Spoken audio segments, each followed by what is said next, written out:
Online with Amr the Internet Guy. Stream it today on your favorite podcast platforms. This podcast focuses on entrepreneurs and business owners, helping them become more successful in conducting their business on the web without being stuck with technology, getting a headache, pulling their hairs out, or buying expensive software. Yes, this is a new season, and we're in 2025 in October, and that's the start of the new season. Season 4 is starting at the end of 2025, and I'm really sorry that I haven't been more active and haven't been interviewing more people. Life got on the way, business got on the way, things are going well, but I got extremely busy, and I'm sorry about that. I intend to follow through and continue during 2026 and so on. One thing though, I didn't completely leave you with nothing. I started the new mini-series, which is called Web Tips for Entrepreneurs. And the aim of the new series, the mini-series, is to help startup business owners, enable them to build their own websites using WordPress, using good themes, using good practices on their own. So for those who are not going to hire a web designer for one reason or another, and they want to go and build it solo, if you watch my mini-series videos, Web Tips for Entrepreneurs, it will actually prevent you from doing any common mistakes, and it will speed up your build. So good luck with that. I'm also planning a full-on course for startups and small business owners starting who still don't want to hire a web designer. I don't know why you wouldn't want to hire a web designer, but the aim is to help you build it correctly from the first time, to help you build a fully functional, professional looking website from the get-go in 1 weekend max. That's it, like in a few hours. I'm working on this course now, expected to launch in sometime in 2026, maybe around spring, March-ish, let's see. So enough with that, and let's come back to Online with Amr the Internet Guy. And today we have a very special guest who's doing something really, really interesting, something that I haven't seen before. For the first time, I'm interviewing somebody from this type of industry, and I don't want to burn it for you. I want you to come in and watch. So let's welcome our special guest right now. Hello everyone, and welcome to Online with the Internet Guy. I have a special guest today. Hi Azgari. Hi. And I learned that, okay, you'll see her name has a G, but it's not pronounced. It's like French. Azgari. How are you doing? Good. How are you? Thank you so much for having me today. Glad to have Texas on board. So the first thing I would like you to tell people, I gave it away. I said Texas already. I usually ask my guests to say, where are you right now? And it doesn't matter. It doesn't have to be where you're from, but where are you recording from? And like a quick thing to what do you do?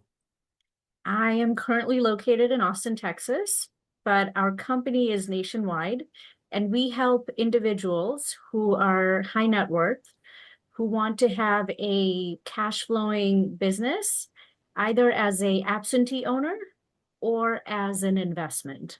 So that is our normal bread and butter. Individuals who want to have a service-based small business as part of their portfolio. Okay, there's something that scares me there. What's on high? You said what? High net worth? So individuals who have, let's say, six-figure jobs, right? Okay. They're earning six figures at their job. So what? Lawyer, dentist, who else? Anyone in tech. I mean, lots of people in tech make over six figures. Oh yeah, the techies, of course. Yes. Oh, I don't want people to look at the techies as rich people. Now you're gonna out all of us. So anyone who's got who's making, I don't know what, 250,000 and more a year, or is it more than that? Nope. I mean, anyone who's 100. making 100. Yeah. 100K. Anyone who has a portfolio of investments that they're managing, anyone that wants to have other things in their portfolio outside of stocks and the usual EFTs. Okay. And because service-based businesses are cash flowing, it's businesses that generate revenue every month. It's relatively stable, which we can't say about stocks. For tech. for tech. Okay. And you said absentee. What's an absentee business owner? Absentee business owner is it's their business, right? On paper, they own it, but we as the operational partner run the business for them. So we not only launch the business, but we operate for them Okay. so that they can keep their 9 to 5 job. They can not have to invest the full 40, 60 hours that a business owner would have to invest. So you're kind of like Shark Tank, but only you are the person operating and they are the We're, shark. Like kind of. we're, I guess we're more like a fractional team, right? A Yeah. fractional operational team. Okay.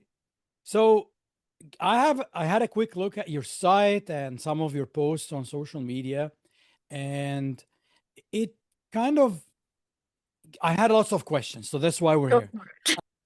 But the thing that jumped to mind, I follow a person on YouTube. You probably know her, Cody Sanchez.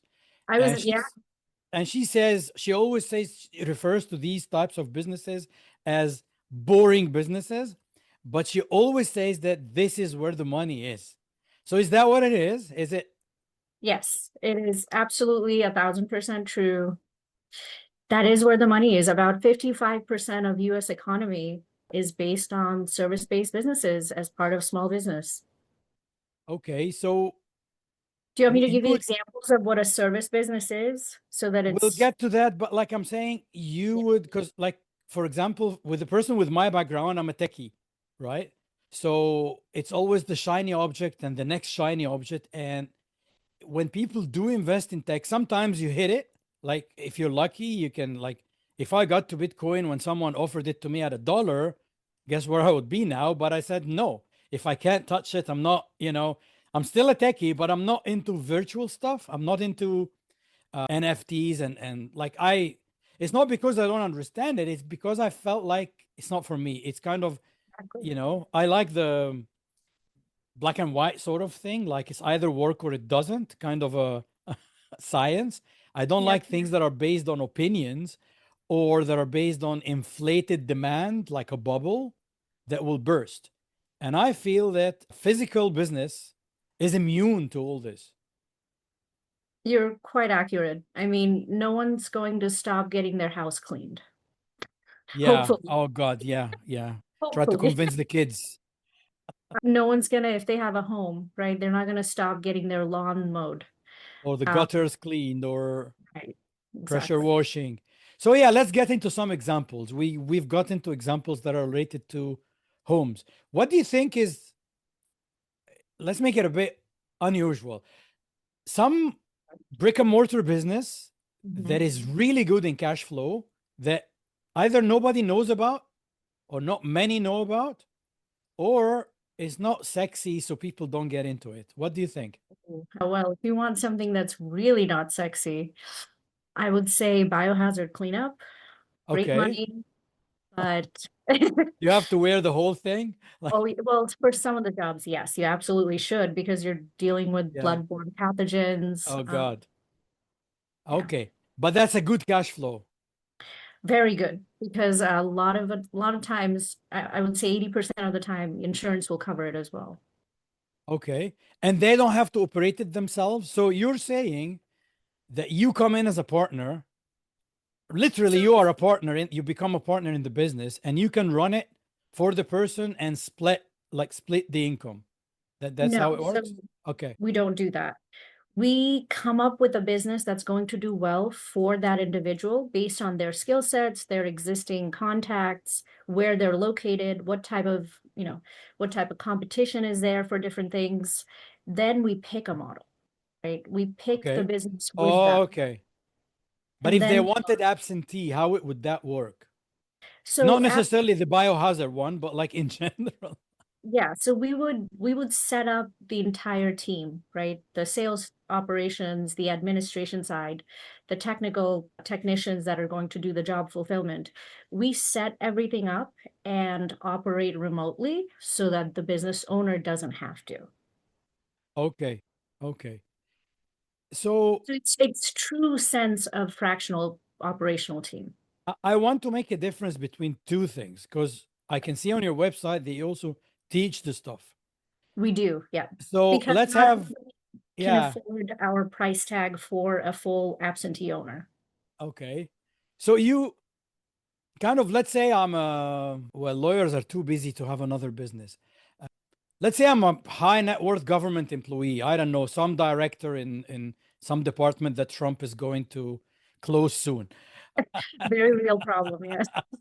And then you have a bit of money on the side, and you don't know when you may or may not be losing your job, or maybe you're retiring soon, and you want to have a business because many people think, okay, I don't want to retire. I'm not going to sit on the beach sipping margaritas. I want like to run a business, but I have no idea about business. So I find your website and I come to you.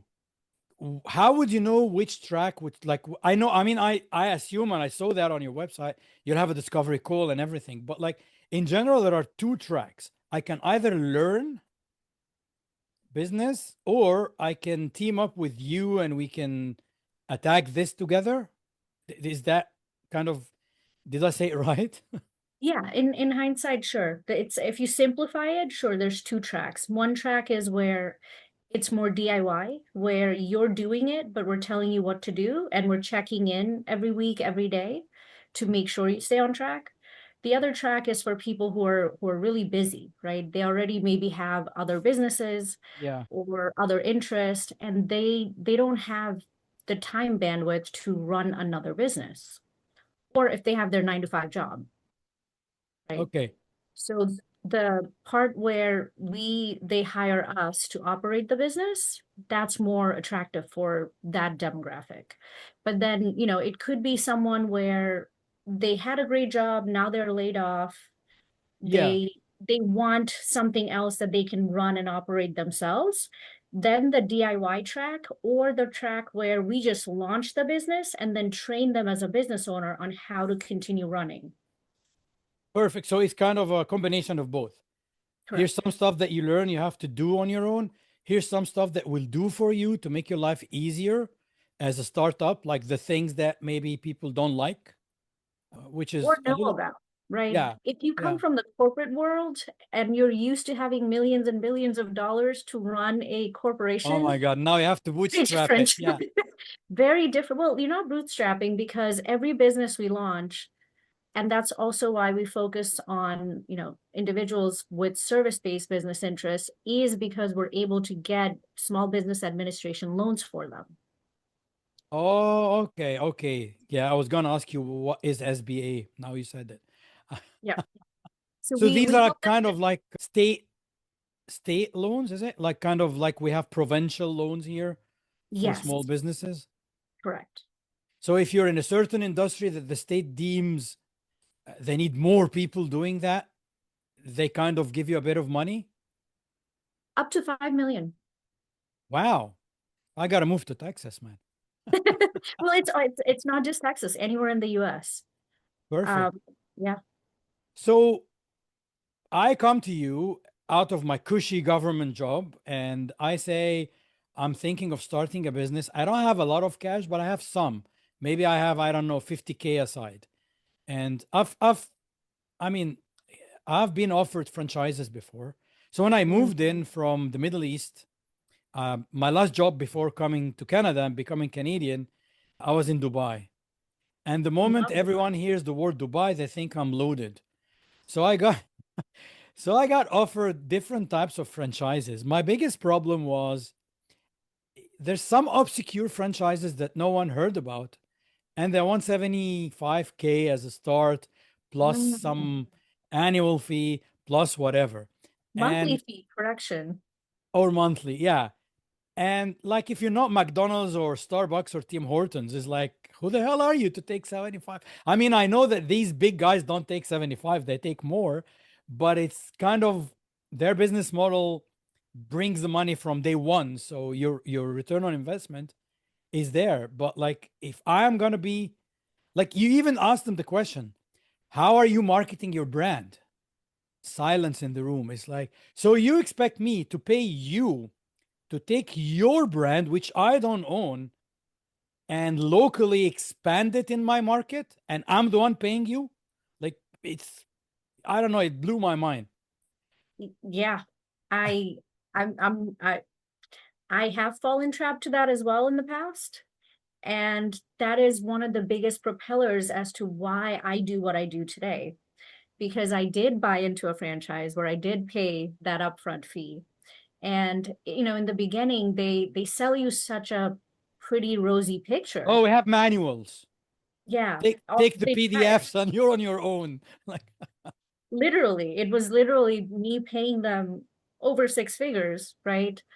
And I had nothing other than checklist of go get this vendor, pay that other vendor. I'm like, what did I pay you for exactly? yeah. Where did that money go? It went nowhere. It went to the fact that they allow you to use their logo, which nobody usually knows But about nobody anymore. knows about you. It's like your brand doesn't bring money. There's no equity in your No, brand. Why would I invest in it? It's basically I'm investing in your holiday or something.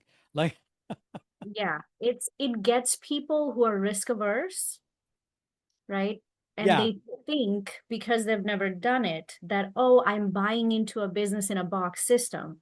No, yes, you're yes. getting a job because now you work for this corporation that constantly gives you permission or not gives you permission. Yeah, yeah, yeah. That actually that's a very good way to put it. You became like a high level employee for that big corporation rather than a business owner. I could explain it in a more crass way, but it'll make sense. It's like strippers, where strippers pay the house Okay. to dance there.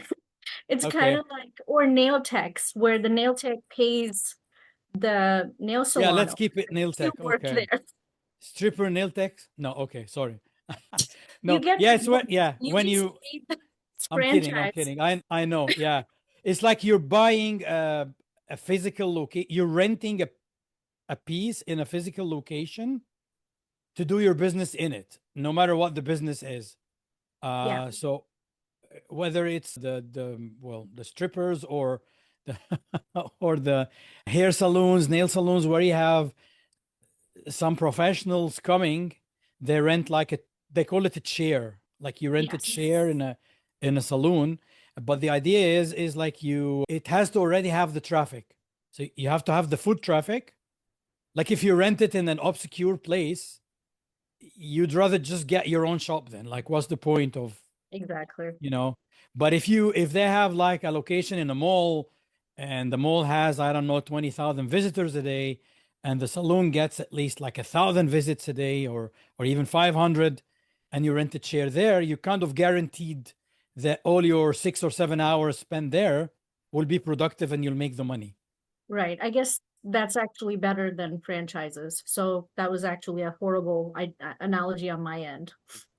So it seems Because anything is that, better. Okay, I'm not gonna say anything as in anything is better than franchises, but it like if you take the biggest franchises, they're a different case. But the other different franchises case. are not like that at all. So like No. they're not the McDonald's of the world. So it's Right. not you're gonna end up with a company that is probably known in its state and local city, but not known outside of that geographical location, and it's on you to spend so much money on marketing unless they are either marketing themselves or giving you like paying you back for whatever you spend, or I mean there's a shared model, but it's still a lot of money. So what ends up happening if you think about it, for example, let's go back to the same thing we talked about, right? Lawn care. I'm pretty sure when you hired your lawn care guy, you didn't look at his logo, right? You looked Oh, at the price he gave you. Maybe your neighbor is already using him. yes, referrals, yes. Exactly. You don't care about his logo. He's cutting your lawn, for God's sake. Like, as long as he seems like a good man, gonna Yeah, come do the job on time, gave you a good price, your neighbors are using him, so you feel, there's trust build up. That's it. So why pay a franchise $75,000 to do that when to you give can you a just go do PDF it? about mowing the lawn. Yeah, yeah, And nowadays the PDF would probably be AI generated too. So yeah. But people don't realize that, including myself, until you pay that money and then you're like, oh my God, where did it go? So this is okay. We're doing the podcast backwards, but because I would usually ask someone, "What made you do what you do?" There So you what's go. the story? Let's say the story. Like what? Why are you doing this now? So I'm a squirrel brain entrepreneur. I started at 16 and I haven't stopped. So I did have to go and try the franchise route to see if it's what it's all, you know, Okay, we're not advertised. gonna say the name, but at least give us an idea. What was it about? It was in the home service construction space. Okay. But I have my other construction companies as well, unrelated to the franchise. So what made you interested in construction to start with? The ROI made sense for me, and there was a high demand for that specific sector in the Austin market. And my focus is primarily commercial and government work anyways. So I look at what job bids are out first rather than start a company. It's more looking for where there's a job and then creating a company that can support that To, job. to Does that service the make job. sense? Yeah, Correct. it makes perfect sense. The only caveat of this is like you need to know that similar jobs would keep coming. Like it has to be a sector that's expanding, right? Yep. And yeah, so I did a 10-year trajectory. And I do the same 10-year trajectory with any business I launch, unless the client is very explicit that they want to build a business for exit in 3 years, 5 years, seven Okay. years. What's the most boring business you dealt with? The most boring business, septic tank management. Okay. So you need a annual maintenance package, right? But it's kind of running. You never, once you have a guy that you're These working are with, the things that they place like for, I don't know, construction workers to go to the toilet or this um, is what we're talking about. This is the septic tank. yes, so septic tanks that go under the homes, Oh, okay. Sorry, the one that's buried. Okay, okay.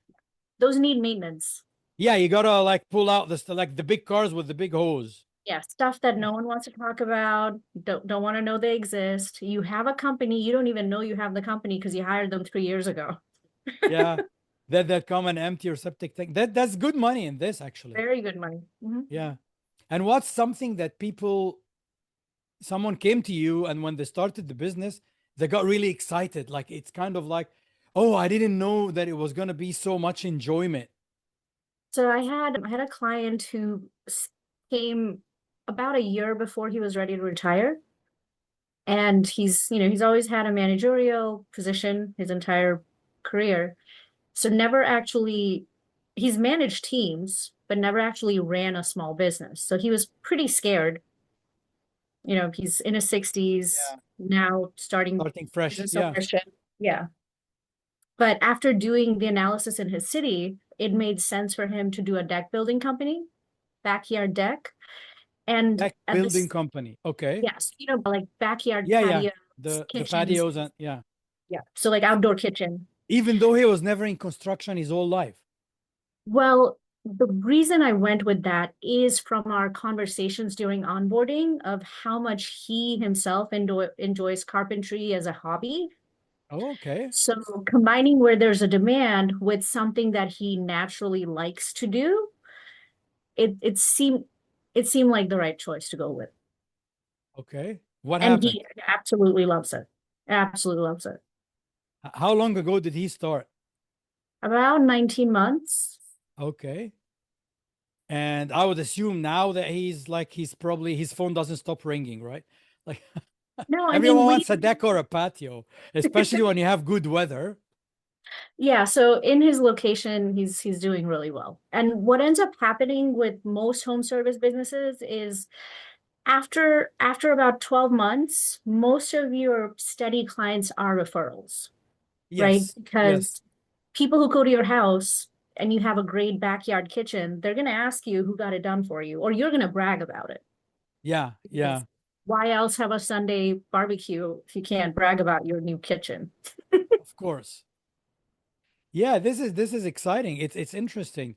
So you would talk to like, I mean, of course you do, but like just for the listeners, because they cannot see us, for people who are just listening and not watching it on YouTube, you'd have a conversation with the person who wants to have the business first to figure out if you can work together, if it's a good fit.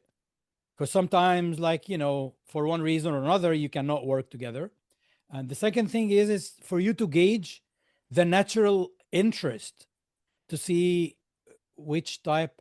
I mean, how many types of small businesses, like real cash flow brick and mortar businesses, are there? Hundreds. Well, think of it another way. For example, something as simple as cleaning, right?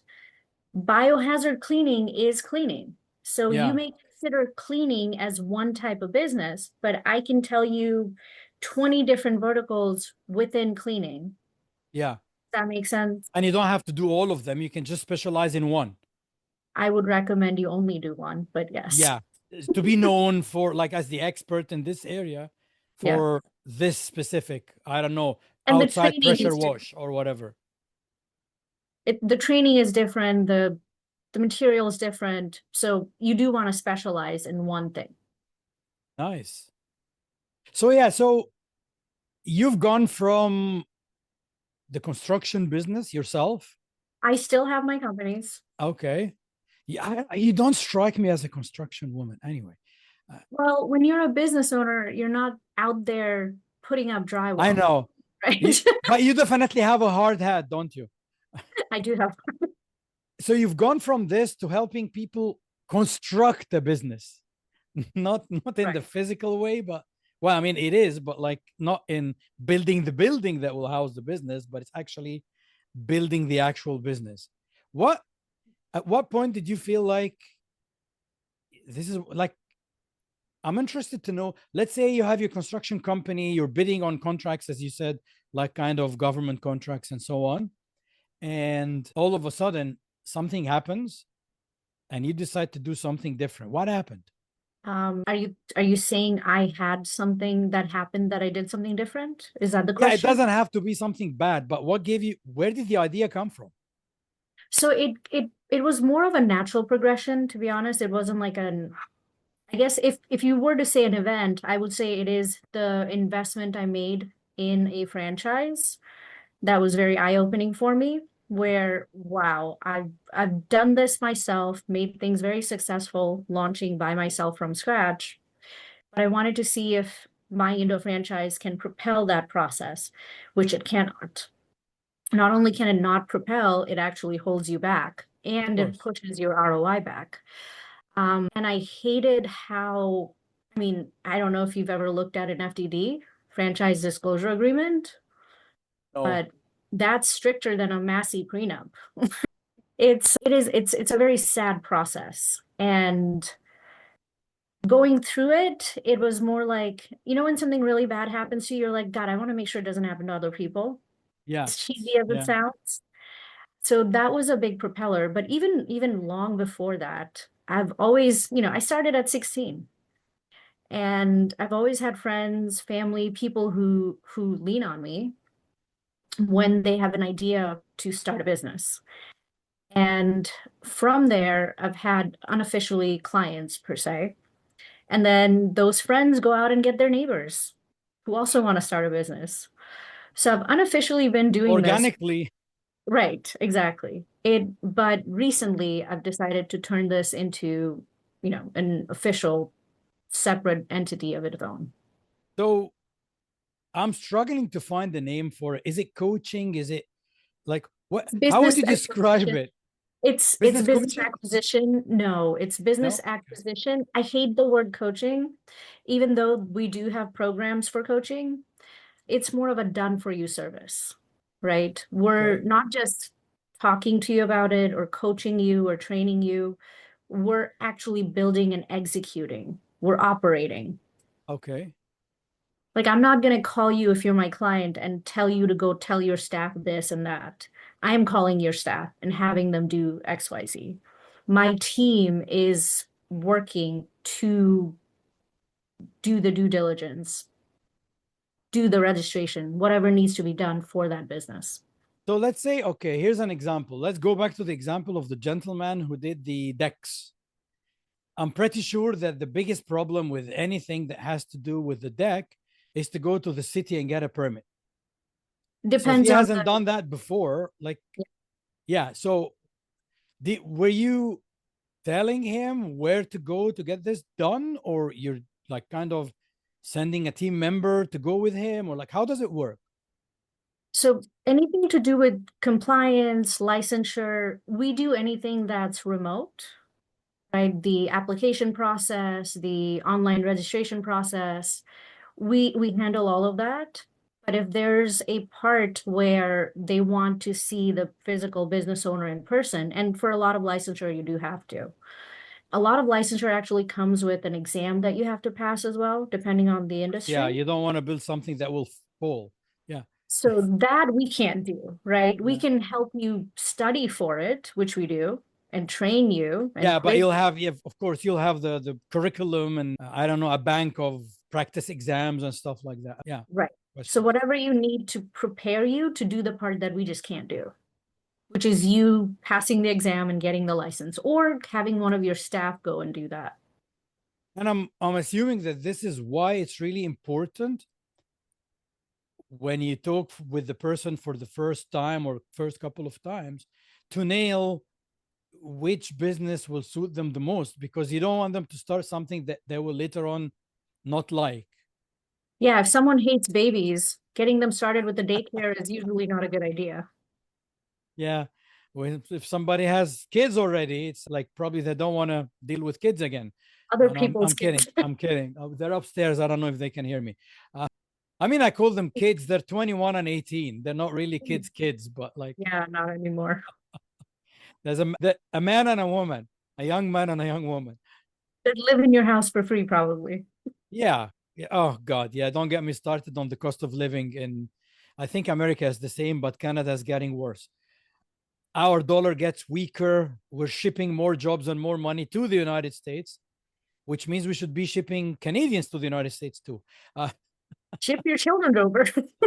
My daughter is American. She's a Californian. Okay. Yeah, we did some time in California. Did some time, California. Yeah, so it's so interesting for me. Is like many people don't go into brick and mortar business anymore. I mean, it's I'm the online guy, and like it's even in my name, the internet guy. But I always tell people technology is not a magic solution. It's not a magic bullet or a magic pill. Things will have to happen offline in order for your business to take off. And earlier, before we started recording for the podcast, we were discussing things like SEO and conversions and stuff like that. And the problem, in my opinion, that most people they fall for the SEO scam. And I'm not saying that every SEO agency is a scammer, but there's a SEO itself can be useful or can be a scam, even if you're dealing with a good agency who know what they're doing. Because the problem is most business owners don't know what they want out of it. It's kind of, they don't know what to measure. When you don't know what to measure, you will not know if it's a success or a failure. So most of these marketing companies, they'll just give you a report with all these numbers and jargons, and you're like, oh, I guess I paid 500 a month for SEO, and I guess it's working because this page has a lot of numbers. Like, Yes, exactly. You no see, you idea. see something there. It's funny because it's kind of there are some companies who exactly know what they're doing, and then they can give you exactly what you're looking for. But these companies are not cheap. So these companies are not the ones that you will hire for $500-600 a month or even $1,000 a month. These Yep. are companies who start at least at $5K monthly, and you have to work with them for 6 to 8 months. Yep. That's not something that a startup can do. And Or a if you small cannot, service business, yeah, right? and if you cannot do that, please do not go and hire the $500 agency in the States or anywhere else in the world. You're not going to get anything worth your $500. What they Yep. usually do, they go and buy ads, and then you end up paying them their $500 and then paying Google another 1,000 or 1,200. And after 3 or 4 months, you realize your business did not increase as a result of this. So Yep. your business increases as a result of what you as a person do offline. So if you're servicing your clients well, if you're getting referrals, I mean, the referral itself can be online on Google, My Business or whatever, but it's your relationship offline that results to this referral. So I always tell people, okay, we can build you the best website ever, right? The website is built to convert, but if you're not working to convert, the website alone will not convert. It's kind of, you have to look at it as, okay, you got a bus, you got some people who want to get on the bus to get from point A to point B. It's on you to get on the steering wheel and drive the bus. The bus is not going to drive itself, even if it's a Tesla. It's not going to drive itself safely. Well, I think the other piece people forget is it's a 360 results, right? Yeah. You can't, it's not just SEO, it's not just paid ads, it's not just posting, it's not just business development. It is all of these things, then you see results. And time. Right. You got to add the time, because people, they think, Magic this is the pill. problem. Yeah. You get into a contract with digital marketing agency, and the digital marketing agency have their fees, and Google or Facebook or whatever, they have their ad fees as well. And you end up spending, let's say 8K or 10K, but you want the result in 3 months. Okay. You're not going to get the result that you want in the 3 months unless you're dealing with one of the larger and more expensive agencies, or you're working with Google directly, which they do now, actually. They work with, even with small businesses now. Yeah, Facebook also started doing that very recently, where Yeah, they I think it was a matter of time before they realize how many scammers are out there, and they're making them look bad. Yes, exactly. But here's the thing. Whatever you did there, in whatever work you did with a digital marketing agency, it's not zero. It will help your business, but it's like over a longer period of time. So it's kind of, when people ask me why you don't do SEO, you'll never find the word SEO on my website.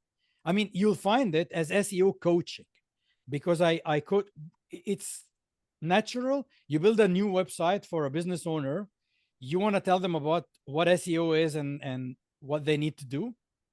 And I always tell them, okay, you've got 2 arms. One is the organic, and one is the advertisement based. So you don't go advertisement based first. You have to do the organic first. So you have to keep posting. And people think, I have nothing to post about. Well, dude, that's what AI is for. AI is not going to replace you. AI is there for when you have an idea that you want to put on your website, but you're not really sure what to write. So ask AI, give them the main idea, see what it comes back with, take it and edit it. Don't take it and publish it. Take it and edit it yourself. Yeah. But at least it will get you over that first hurdle of, oh, but I don't know what to write. Right. The other thing is, people ask, let's say you're a pizza joint, and then you tell them, oh, you got to post on your blog at least once a week. And they come at you and say, like, what would I post about pizza? Well, you're the expert. Post something. If you don't know, then I'm scared. Yeah, exactly.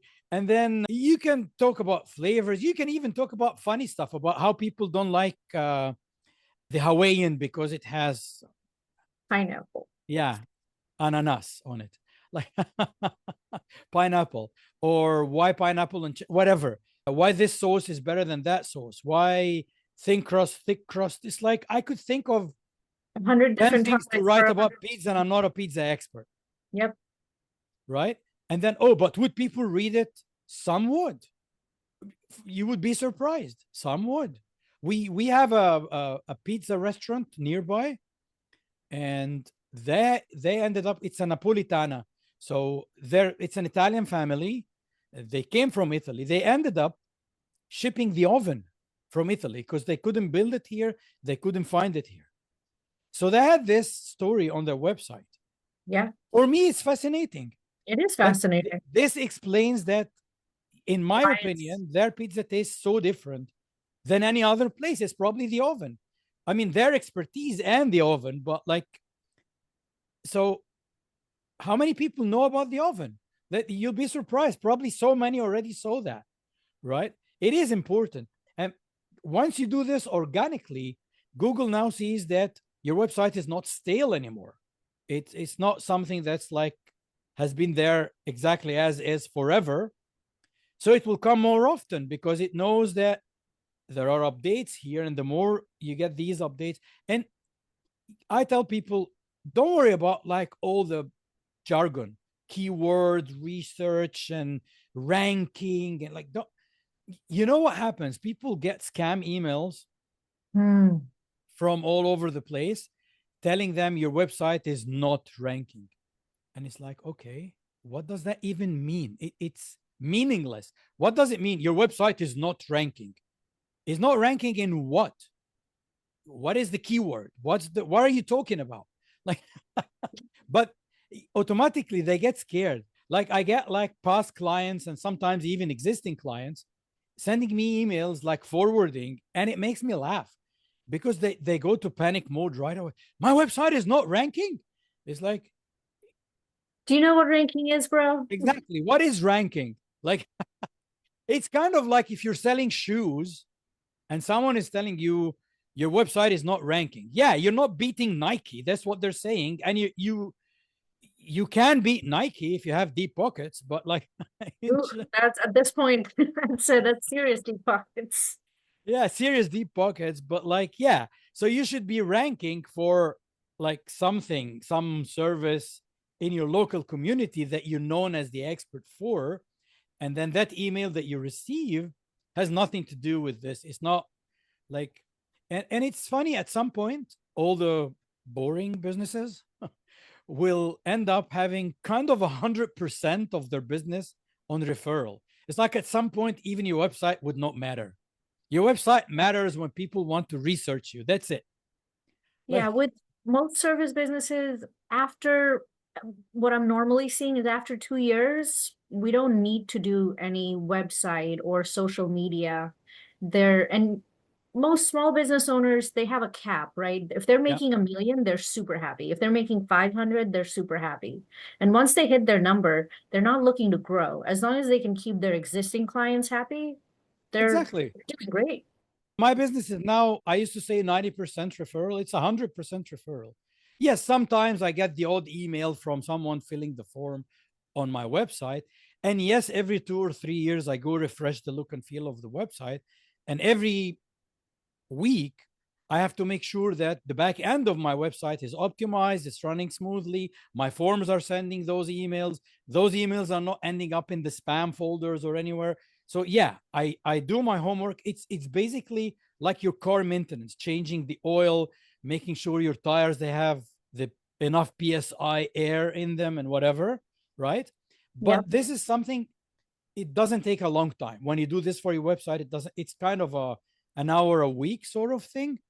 And you're not I mean, sorry guys, I'm gonna have to use this word, but you're not a social media bitch. You're not kind of like bang, bang, bang, bang. I'm on Instagram all day. I put everything that I eat. I put everything that I wear. I'm like, this is surely a recipe for burnout. This is not a recipe to grow a business. So, or like just having a life, right? Anybody who goes out with you, they're like, are you gonna just take pictures now?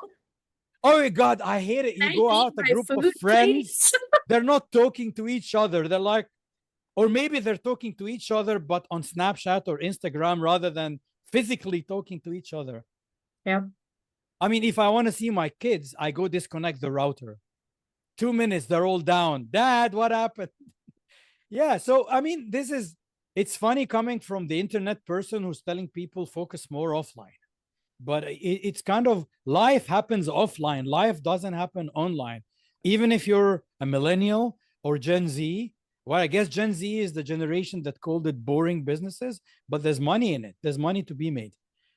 You said 50 states. Yeah. Okay. So how different in general they are? Like, I'm assuming that, I mean, we only have 10 provinces and 3 territories. I could be wrong. Is it 13? Yeah, I think it's 10 and 3, or yeah, it's 10 provinces. Okay, I'm a new Canadian. Okay, guys. No, yeah, I know it's 13. I just can't remember. I remember 2 territories. I forgot the third one, but it doesn't matter. But with something as vast as the United States, with 50 states, and each one of them, they have their own laws and regulations. And I'm assuming that each state would have some kind of a focus on types of businesses that they want more of, and some businesses that they kind of don't really encourage. Am I right in this, in making this assumption? When it comes to service-based businesses, there's demand for those in every state. It just comes down to if there's too much competition in a particular niche in a city or state, I'm not going to pursue it. But that doesn't necessarily mean from a state standpoint that there isn't an encouragement or discouragement. Okay. Not in service But it's based. not the government. Right. Exactly. Okay. Oh, you guys are lucky. Our government probably wants to know what we ate today. Wow. Oh, if you look at the bills in the parliament, but that's another conversation for another time. They all look like they're surveillance stuff, must as protecting this and protecting that. But anyway, I don't want to get too political. Some people would hate me. But again, it's like I am not a political animal. I follow just enough to know what's happening around me. But for me as a person, I'm very pragmatic. Mm-hmm. I get behind what works. So it doesn't matter which party presented it. If you have a policy that works, I'm behind it 100%. If you have a policy that doesn't work, regardless of what is the idea behind it, what's the ideology that's carrying it, I'm not going to get behind it because it doesn't work. So if I see a bill that will require an internet service provider to be ordered by the government to stop somebody's internet, I don't know, guys, that's pretty draconian to me. Call it, we're doing this for protecting kids, or we're doing this for whatever. And dude, like, you're not, kids are gonna go to Starbucks and get connected there. It doesn't matter. You're not like, there's no way any government in any place in the world is gonna stop a person from accessing a piece of information that they're hell-bent on accessing, no matter what you do. So it's kind of it makes no sense to me. Anyway, it's the same thing like we talk about security of your website. We can only do so much. There's no website in the world that's 100% secure, like all the time. Not even the FBI. Yeah, exactly. Not even the FBI. Yeah. They get hacked. So what is your Mr. website? Patel, sorry. But it's we make it so difficult for the average hacker, for the average person with malicious intent to just go try elsewhere. Like if it's going to take them so much time. I mean, many people who do bad stuff, they do bad stuff because they're lazy. They can't be bothered to do the good stuff. So if you make it harder for them, they're going to go and invest their time elsewhere. That's what it is. And that's another thing that I do tell business owners, and I'm sure you do as well. You talk to them about having a website. I talk to them about making sure that website is secure, safe, secure, the updates are done on time, or you're using one of the platforms that do their own updates for you, which I would suggest not to use. So here's the thing, you know how we're discussing franchises? Yeah. So when you go to Wix, Squarespace, Shopify, the likes of these networks, these are software companies. So you're actually renting a space on their platform. So their platform is their software, is their code, it's proprietary. It's great when you're starting up because it's easy. Everything is drag and drop, it's visual. You build your website in like a few hours. If you're not fussy, you'll be ready in a day. Right. If you don't want to change this part and change that part and get like over fixated on font size and which background is better than which background. If you just have content, some text and some images, and you throw them on a page that looks good and you choose the templates that they already have, you're done, right? The good thing about it is that they take care of security, maintenance, and everything for you. So you don't have to worry about this. And it's a very, very low barrier to entry. And you just pay a monthly or an annual fee and you're done. The bad news is, as you grow, you'll definitely need to add stuff to your website. So you need to add some new functionality. You need to add a different form. You need to add a form that does something different from the form they have.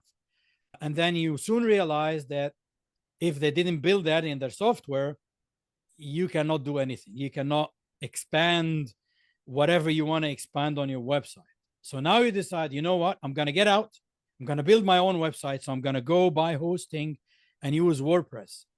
And then soon you realize that after 2 years of business, you cannot take anything out of these platforms. There's no export function. And the only export you have is the export of your text and images, which you already had to start with, but you cannot export your posts. You cannot export your pages. You cannot export the design that you spent the 2 years perfecting. So that's why I would tell people it's like an Airbnb. You go to an Airbnb, it's like it is. You use it like it is. Right. You can't change the furniture. You can't get your own electrical connection, internet connection. If the internet connection sucks, you're going to have to live with it. Right? So that's why I tell them, okay, if WordPress is scaring you, there's ways to do it right from the beginning so that it doesn't become scary. And there are people like me, like others, who can take care of the scary technical part so that you can throw your text and images on a template like you wanted to do. But you own everything. That's the difference. You don't like your hosting? Guess what? Buy another hosting for $10.99 a month. Move it in a couple of hours. You're done. You know, you're whatever. You have a problem with your designer. Millions of people work on WordPress every day. Like, you know, your designer ghosted you, which is very, it's a famous thing that I get. That's a thing. I had no idea. Some web designers actually either get out of the business, like they burn out, they decide it's not for them anymore. So this is a good segue. Have you had someone starting a service-based business and then realizing after a period of time that either they don't like that specific industry or they don't want to be a business owner to start with? So I get clients who have already done that, where, you know, for example, I have 2 new clients in the last 2 weeks who they already have 3 other businesses, 3 and 2 other businesses. And they want to do this because they want to get out of those. They don't want to do it anymore. The difference when you work with us is when people do things on their own, they're by themselves, right? Like you have to drive yourself to do everything. And in the beginning, people have that energy, that mental bandwidth to go and do it. But as time passes, they burn out, or they're so burned out that they have a bad taste for it. They don't want it anymore. But when you do it, it's not just me, right? We have a full team. And everything that somebody would have done or tried to figure out, you know, run around in circles trying to figure out by themselves, getting burned out, they're not doing that with us. And it's a business. So of course you are going to have bad things happen or something happens that wasn't planned. But the difference is you're not doing it yourself. You have a team that puts their head together and figures it out. So your chances of getting burned out are pretty low. I don't know if that answers your question. Yeah, I mean, it's very lonely to be a business owner these days, and the beauty of having it as a service-based business, which is, I mean, I call it brick and mortar, but so many of these services can be done from home because you're the one going to deliver at the client's place. They don't come to your place. You don't even need to have a shop or anything like that. Yeah, or an office. But in my head, it's still called brick and mortar because it's physical. It's not online only. It's a physical service. Like we're going to someone's home or office or building. Yeah. So the beauty of it that you're already meeting people and talking to people. I mean, I hate the reset that happened after COVID, even though that reset pushed everything online. Like I got lots of businesses coming to me to build their e-commerce websites and whatever. Yeah. So, but it made me feel like the year or the 2 years, it was extremely lonely. You have no idea. Yeah. And we came out of it, most of us, we had some scars, some like, and it kind of, there was as if almost that there was a force that we did not see that wanted to close all the mom and pop small businesses here and there, the tailors, the accountants, the little, and you see it if you go to any strip mall, you see like many of the small services that you used to use are gone. Yeah. Right. It could be like higher rent for the shop or whatever.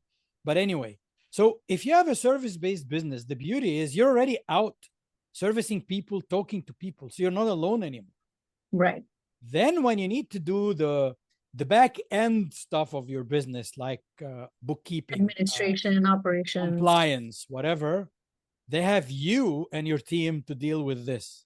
Yeah. But even with the sales process, we're heavily involved with the sales process, right? Because sales is the heart of any business. If you don't have money coming in, what are we doing?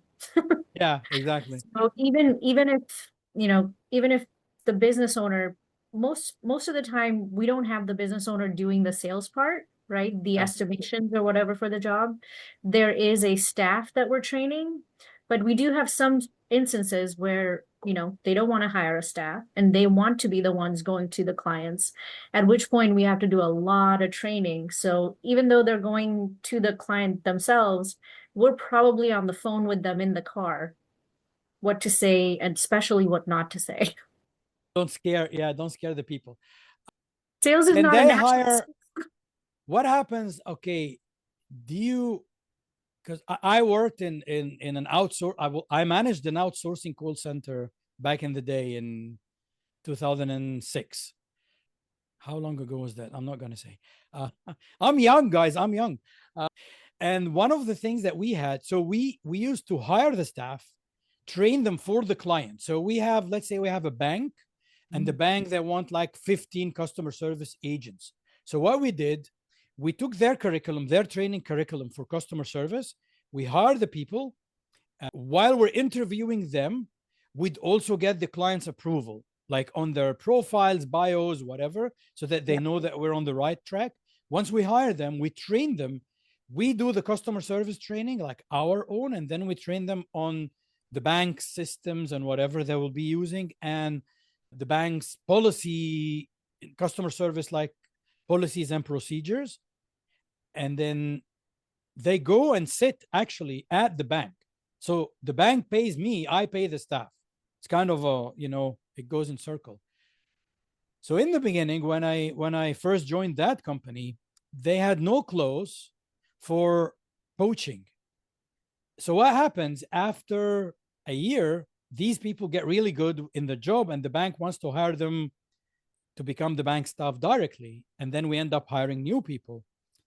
The problem is there's a gap in the service because, if you you're shooting yourself in the foot because you hire the staff that I have helping you, but you still need help. So now we need to get juniors. And then the service would go down a little bit until it picks up again. And then, so I ended up putting like a no poaching clause, like, okay, because there's no point. Like, you're going to tell me, why did the service go down? Well, the service went down because you took the staff that were experienced and now we replaced them. Like, yes, you took them in the bank. They're helping you somewhere else. But in this specific job, what you train them for. Yeah, the service goes down until the new staff. So how does it work? Do people end up hiring your team members to be like full-time with them? I think, well, there's also I think what you're not understanding is it's your business. For example, let's say you come to me as to be a client. It is 100% your business. You pay us to launch the business and operate it for a year at a time. Okay. Right? So the staff that were hired, yours anyway. No, they're yours as the business. No, I mean yours. Yeah, not yours, correct. Azgari. Yours as in the client. Owner. Like, yeah, the business. So correct. The person working on your business is not working on any other business. It's just working on your business. So he's or she's. It's your staff. They're your staff. Okay. So it's not like the outsourcing model when you have, I don't know, a call center agent answering calls for 2-3 different companies. It's just dedicated to one company, one business. I mean, depends on the role. We do have virtual administrative staff and virtual assistants that we hire sometimes for business owners. But if it's an estimator or a salesperson, then it's full-time for the Because of the client. technical ability. Yeah. Yeah. But if it's somebody who's going to enter some data in a system, they can do this for 5 companies. It doesn't matter. Right. So different parts of the business will parcel out, but we try I to like that. maximize using as much software as possible, right? So that you are hiring the least amount of human staff. Yeah. Yeah. You only hire what you need, like for the things that only a human can do, and for the things that have touch points with your customers, because like, you know, Yep.